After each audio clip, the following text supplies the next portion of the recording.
Exploit tools. Metasploit, as we said, it's open source and free for now. It's been bought by Rapid7, but they've kept it free. Hopefully they will. Has an extensive library of exploits. Pretty much every exploit you can think of that's been found is in Metasploit. Canvas is commercial. It's Linux-based. It's a nice little exploit tool. And then Core Impact's a commercial, high-end, fairly expensive tool, but if you do professional testing for a living, it might be one you want to look at.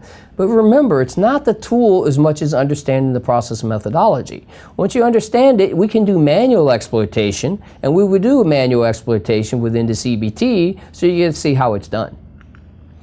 You have Saint, which started off as a vulnerability scanner. It's a Linux or Unix-based platform. It's commercial, has great reporting capability. They've done a very good job in the reporting capability. The problem with exploit tools, they're not always accurate. And you have to have a working exploit. And they're not designed to penetrate defenses. So just like we talked about from the beginning, these tools work best on a flat network. So for a red teaming concept, in most cases, they're not designed to penetrate the defense. But in their defense, what they are designed for is to attack the services that are allowed. And all our perimeter configurations we encounter as a red team are almost always going to have services. They have to allow services because that's it. That's their website. That's how they do their revenue. That's how they do their business. That's our advantage from a red team concept. We can always attack these services. And that's our goal, to attack what we can get to get access to the system. Cover your tracks. Remove your logs. If you can't remove the logs on the system, we mangle them, make it corrupt. If we corrupt it, we can't remove it, at least it's corrupt, they can't read it.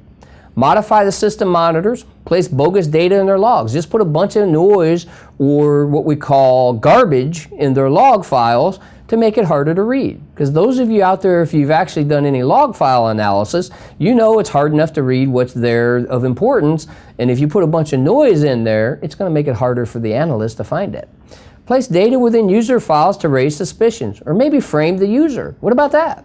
Let's put some data in a profile and frame the user and make it look like the user that we frame is the one that perpetrated the attack. This is how we do things to actually plant things if it's part of our scope of work. As a red team, in most cases, we don't really do much of this, but you might try to mangle the logs or at least modify the logs so they can see that they need to do improvement of their log security. Evasion. It's rarely asked for in most cases. Red teaming, you might do some evasion. We know there's going to be defenses and detections pretty much always present. Access control lists, logging, firewalls, IDS, IPS, antivirus, content filtering. You name it, we've got it, defense systems, right? Lots and lots of products out there. The problem is, all these products, number one, have to be configured by a human. Humans can make mistakes and errors, so that gives us the leverage on that. Number two, it's a product. Being a product, it's software. All software will have vulnerabilities, so these devices and defenses can have vulnerabilities themselves. So a lot of times we end up attacking the vulnerability within the device or the software that's used in the monitoring because it has flaws or vulnerabilities in it too. Break, and we'll do a lab on the hacking methodology.